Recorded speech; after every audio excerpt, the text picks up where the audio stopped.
Good morning, everybody, and welcome to episode number 2 of Ball with Bo. And today is a sad day. We are at the very end of the 2025 NFL season. Just have one game left, that Super Bowl between the Patriots and the Seahawks.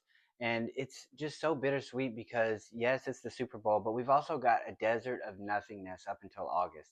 No football, just the draft, and it's a very sad time of the year. But with that being said, we do have a lot to look back on. This was a great 2025 season. And today we're going to go through some of the awards from that 2025 season. And we're going to start with Comeback Player of the Year. You could go with Philip Rivers in this case. So he was a great story, a 44-year-old grandpa coming off the couch. He's going to lead the Colts back to the playoffs. Well, it didn't quite happen. And even if it did, he only played for a very short stretch. And you couldn't really give it to him in that case. I would give it to Aiden Hutchinson, standout edge rusher for the Detroit Lions. Had 7.5 sacks last year in only 5 games before breaking his leg, and a broken leg is very hard to come back from. Despite that, Detroit made him one of the highest paid players in NFL history, one of the highest paid defenders in NFL history, and he was worth every dollar this year. Finished with 14.5 sacks, which was fourth in the league, and then his 4 forced fumbles was tied for the league. I love guys who get after the football, and Aiden Hutchinson was one of the best at doing that. And guys, keep in mind, Detroit doesn't have another standout pass rusher. It's just Aiden Hutchinson. So they can double team him, they can chip him, do whatever they want to make sure he's not getting after the quarterback. And despite all of that, he was still able to. There wasn't a whole lot of other really good candidates for Comeback Player of the Year this year, but Aiden Hutchinson would have ran away with the award even if there were other candidates. Just had a phenomenal year this year, and I really like Aiden Hutchinson's future as one of the best pass rushers in the league, one of the best defenders overall. Still very young. There was a lot of questions about his athletic ability when he was taken at number 2. That's why he wasn't taken at number 1 and Trayvon Walker was. But Detroit made an excellent decision, standing pat, taking Aiden Hutchinson, and watching him run away as one of the best defenders in the league. Next, we'll go to Coach of the Year. There was a lot of really good candidates for Coach of the Year. Mike McDonald, he had a really good year with the Seahawks, taking Sam Darnold in and leading them to a 14-3 record, about to play in the Super Bowl. He had a really good defense, really good offense, but I'm going to give it to Mike Vrabel. So the Patriots were at a all-time low. Okay, they only won 8 games over the last 2 years. They decided to go ahead and bring in a former linebacker who won a couple of Super Bowls with them and make him their head coach. And it was a fantastic decision. In only 1 year, he's taken them to a 14-3 record, and they're going to be playing in the Super Bowl as well. Top 5 scoring offense, top 5 scoring defense. But really, it's the culture and his attitude that he brought in that I think really turned this franchise around. He's very disciplined, very hard nosed, loves to play, very disciplined football, very good defense. And despite not having a whole lot of talent, they don't have any standout defenders outside of Christian Gonzalez. Their offensive line was in shambles coming into this year. Taking Will Campbell at fourth was a very good call, but other than that, they don't really have any standout players on their offensive line. What they do have is Drake Maye. Drake Maye's, one of the MVP candidates, but it's only his second year. So Mike Vrabel dealing with all of that, all the pressure of being the Patriots head coach after all of the Tom Brady and Bill Belichick Super Bowls, he was able to guide them, to a 9-0 road record. Never been done before in league history. 9-0, perfect. And because of all that, I think it's a slam dunk for Mike Vrabel as the coach of the year in the 2025 season. Next, we'll get to the Protector of the Year. Okay, this is a relatively new award. Offensive linemen have had a really hard time getting their due. They don't have counting stats that's very visible. Like you can't go to ESPN and just check out, offensive lineman stats like you can everybody else. They don't get the ball. So it's really hard to glorify offensive linemen. But I think the league has really caught up to how important they are.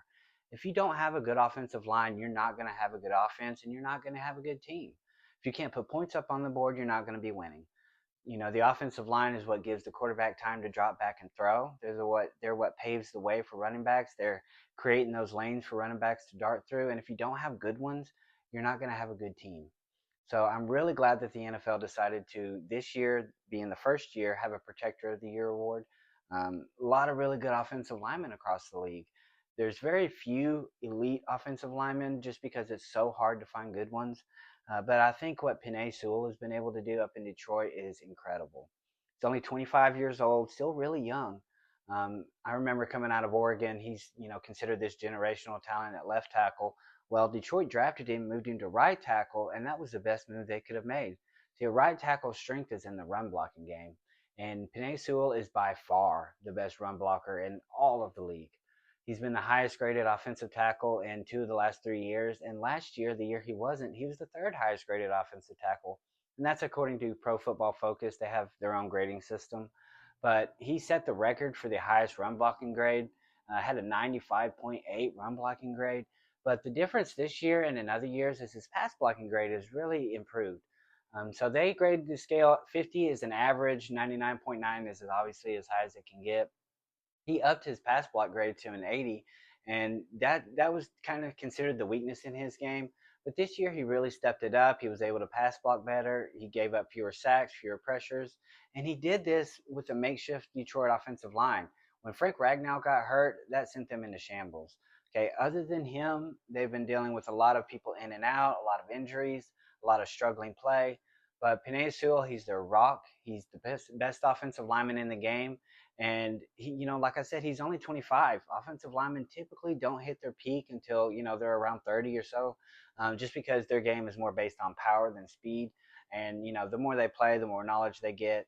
But Penei Sewell, he's playing elite, and at only 25 years old, I consider him to be by far the best offensive lineman in the game, and he will be for the next several years. Next, we'll get to the Offensive Rookie of the Year. Okay, this really came down to three candidates for me. As you can see, I'm a New York Giants fan, so it would be really easy for me to just throw Jackson Dart out there. He was the best rookie quarterback, had some pretty good stats, had 24 total touchdowns and only 5 interceptions, which is pretty good for a rookie. But he did struggle to throw the ball, played on a very, very bad team. He did play without, his offensive weapons in Malik Neighbors and Cam Scatterbo, but I just didn't see enough to consider him the Offensive Rookie of the Year this year. Colston Loveland, the tight end from Michigan, who was drafted at number 9 to the Chicago Bears, I think he played phenomenal. Okay. If you only took the second half of the season, I think it would be a slam dunk. Colston Loveland still finished with 718 yards and 6 touchdowns, which is really good for a rookie tight end. Tight ends very rarely eclipse that 1,000-yard mark. So for him to hit over 700 despite starting the season slow is really, really good. And he became their go-to guy. Despite having DJ Moore, Roma Dunze, Luther Burden, he became the go-to guy for Caleb Williams whenever he needed a big play. Colston Loveland, there was some questions about him in the blocking game, but Ben Johnson knew exactly what he needed from a tight end, took him at 10, and is never looking back. But with that being said, I would give the award to Teteroa McMillan this year. The rookie receiver out of Arizona went to Carolina at number 8. There were some questions about him. Hey, does he really love football? Is he going to be able to get separation? Is he really that fast? Did he just dominate smaller corners? Is he going to be able to do it in the league? This year, he showed that he can. Rookie receivers very rarely hit 1,000 yards, and he did so despite being their only receiving threat. And playing with a quarterback in Bryce Young, who there's still a lot of questions about. But the fact that he was able to come in, be their wide receiver one from day one, hit 1,000 yards, help carry Carolina to the playoffs. I think that speaks a lot about his future, and definitely deservingly, he is the Offensive Rookie of the Year. For Defensive Rookie of the Year, again, a lot of pretty good candidates this year. This is a pretty good rookie class. We'll start with Atlanta. They had really three guys, Jalen Walker, but the other two, Xavier Watts and James Pierce Jr., really stood out. So Xavier Watts had 5 interceptions. Okay, the league was only 7, so he was only 2 away. And as a rookie, okay, he was a huge ball hawk coming out of Notre Dame. Fell a little bit in the draft just because safeties don't really get picked that high, but Atlanta got a steal with Xavier Watts. He's going to be a standout in that secondary for years to come. With rookies, it's really hard playing safety because you're not as great of an athlete as the corners are. Quarterbacks are a lot more adept at looking you off. You're having to read a little bit more, and you're having to tackle much bigger guys in the NFL than you were in college. But for Xavier Watts, that didn't matter. Came in, 5 interceptions, and in some years that would be enough to get Defensive Rookie of the Year, but there were other couple of guys that really had good years too. His teammate, James Pierce Jr., 10.5 sacks. He crushed that double-digit threshold, which is hard for a rookie to do, particularly with sacks because the offensive linemen are bigger, they're faster, they're more athletic, and they're a lot smarter. So you're not going to be able to just bull rush guys or run around them. You've really got to develop a repertoire of pass rush moves. And James Pierce Jr. coming into the year, he was considered to be by far and away the best pass rusher, but some character concerns led him to slid all the way to 26th. Atlanta traded up to take him. They sacrificed their first round pick for 2026, but it was well worth it. And he came on really strong late in the end of the year, but still not quite enough to get Defensive Rookie of the Year. I'm going to give that to Carson Schweschinger. He was the first pick in the second round, linebacker out of UCLA. He was a former walk on. Finished sixth in the NFL in total tackles this year. Had 156 of them despite only playing 16 games, which, that's only missing one game. But when you're talking the lead league in tackles, that one game means a lot. So if he had played a full 17 and if he had been healthy despite that ankle injury, there's a very good chance he led the league in tackles this year. Also had 11 tackles for loss, 2.5 sacks, and he showed that he can drop into coverage too with 2 interceptions. Really spearheading that Cleveland Brown defense. Carson Schlesinger, he's a great linebacker. Really good story too, being a former walk-on. So I really like his future in the league. Say he stays healthy, that Cleveland Browns defense is a very good unit. And, with him being their leader, they're set up for the future. And Carson Schlesinger is definitely Defensive Rookie of the Year. The easiest pick out of all of these awards is going to be the Defensive Player of the Year, which goes to his teammate in Myles Garrett. Myles Garrett's been the best defensive player in the league since Aaron Donald retired. He's been PFF's highest graded defender for the last 4 years running, and this year he finally broke through. He's put up really good sack numbers in the past, but this year he broke the record. Had 23 sacks, and yes, it did take him 17 games, but still, he had fewer pass rush opportunities than most of the other players who put up those kind of numbers because Cleveland's playing from behind. When the opposing offense they have a lead, they're going to want to run the ball. So they're not going to drop back and throw it another 20, 30 times and give him all those pass rush opportunities because they're trying to milk the clock and run the clock out. And so he's getting fewer opportunities to get after the quarterback. Also, he was double team or chipped at nearly 40% of the time. That means that almost half of the time, offensive linemen were giving 2, maybe even 3 players diverted just towards him. So for him to be able to put up those sack numbers this year was phenomenal. I gave him real MVP consideration because of those numbers. Myles Garrett, you're the best defender in the league, and finally, you're going to get your due. That sack record is yours, and you very well deserved it. Finally is the Offensive Player of the Year. This really came down to 2 different receivers. Everybody knows the 2. It's going to be Jackson Smith-Njigba and Puka Nacua. We'll get into the differences in them a little bit more in the MVP conversation, but Jackson Smith-Njigba, he's the only threat on that offense.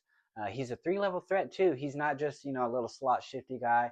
He was a big deep play threat this year, led the league in big plays coming from the receiver position, and, almost 1,800 yards this year.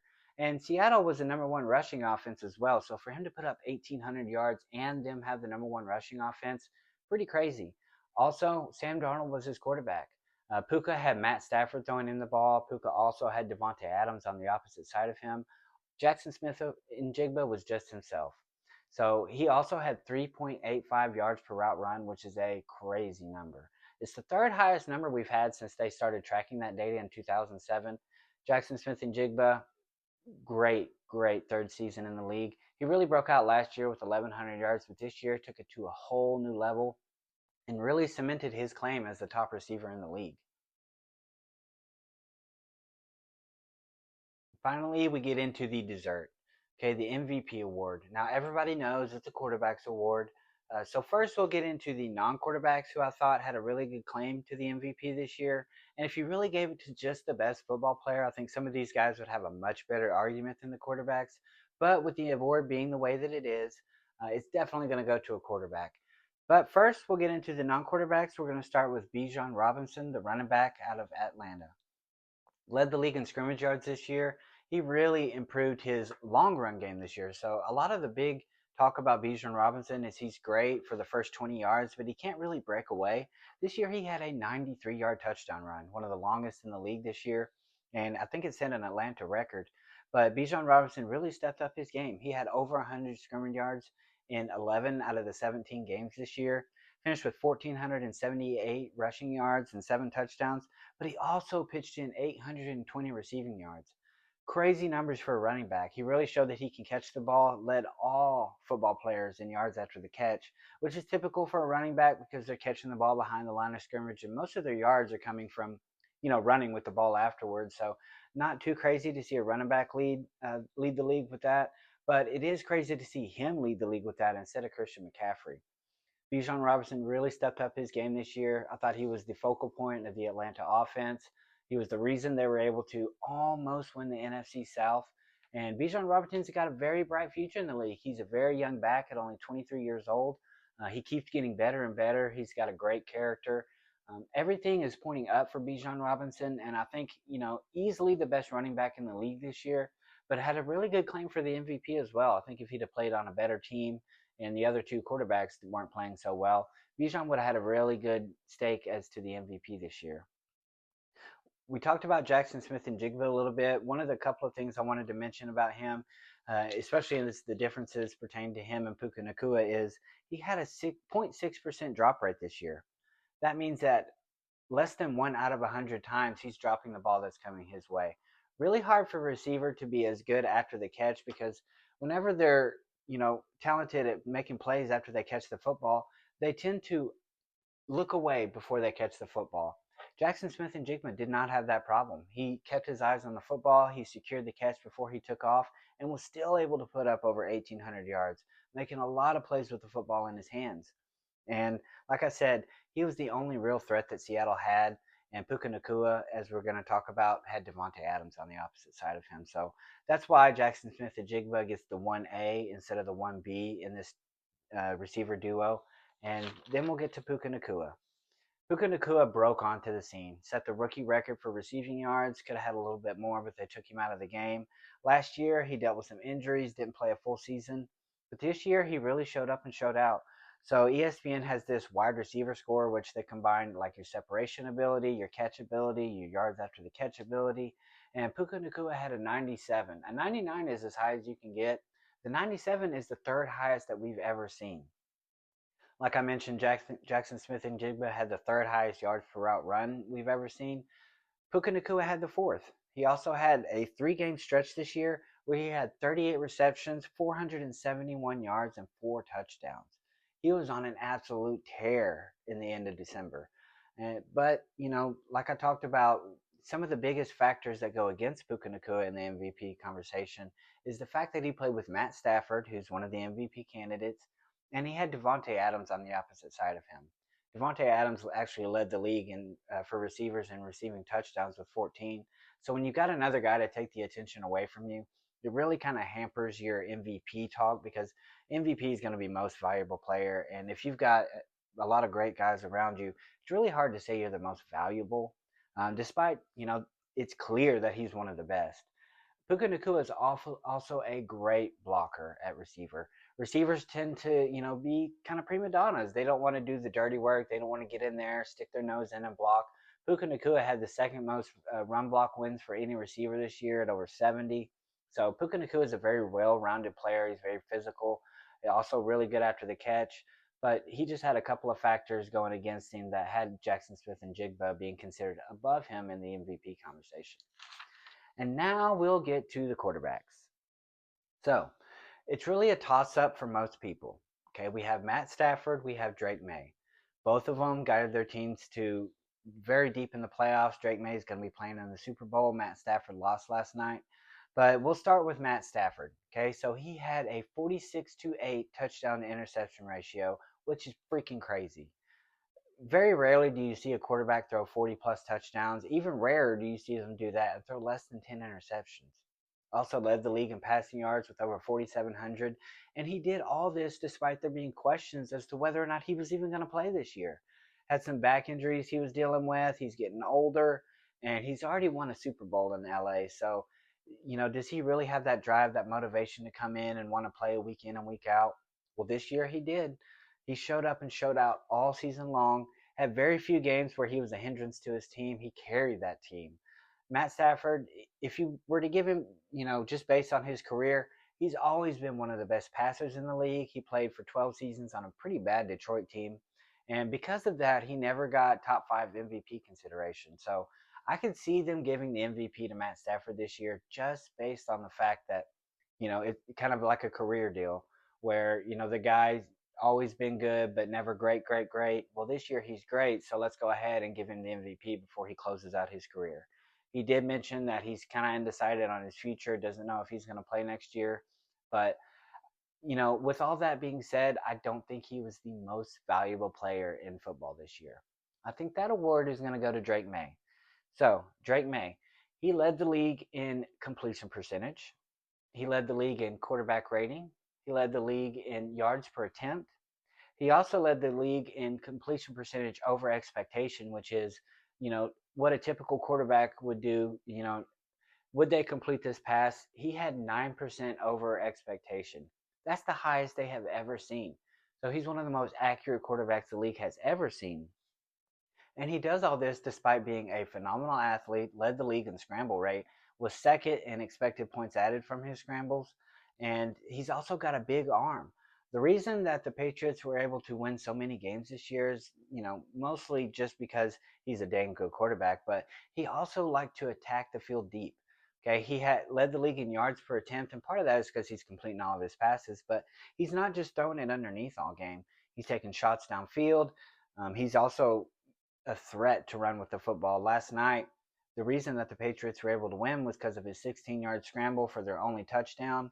And he had that, he turned around, faked it, ran around the edge, got the first down that they needed to seal the win. So he was able to win it with his legs when he couldn't get it done with his arm. Terrible conditions last night. It started to snow in about the third quarter, and by the middle of the fourth quarter, you couldn't even see the field. Nobody can throw the football. Nobody can do much on offense at all. He was able to use his legs to win in the game. And like I've said before, Drake May, he had very little help around him. He had a terrible offensive line last year. This year they're a little bit better, but for his receiver room, that's the biggest thing, is he didn't have any elite receivers. Stephon Diggs is towards the end of his career. He's still a very good receiver, still managed to crack 1,000 yards, but he's not going to be the number one receiver on very many teams in the league. Also, the rest of the receiver cast, they're mostly cast-offs. Kayshon Boutte, he's, pretty good, but he wouldn't be a starter on most teams. He was able to take this lackluster receiving core and turn them into one of the league's best. He was still managed to be fourth in the league in passing yards. Drake May, he carried his team. Drake May was the reason they were able to win 14 games this year. And for that, statistical purposes, the fact that he's doing all of this in his second year, he's got his team in the Super Bowl, I consider Drake May to be the MVP of the 2025 NFL season. Whether or not he wins the Super Bowl, that is yet to be determined. I still think the Seahawks are going to be able to squeeze it out. They have the number one scoring defense in the league, but it's going to be a great Super Bowl to watch. I'm so excited about it, and we will see you then.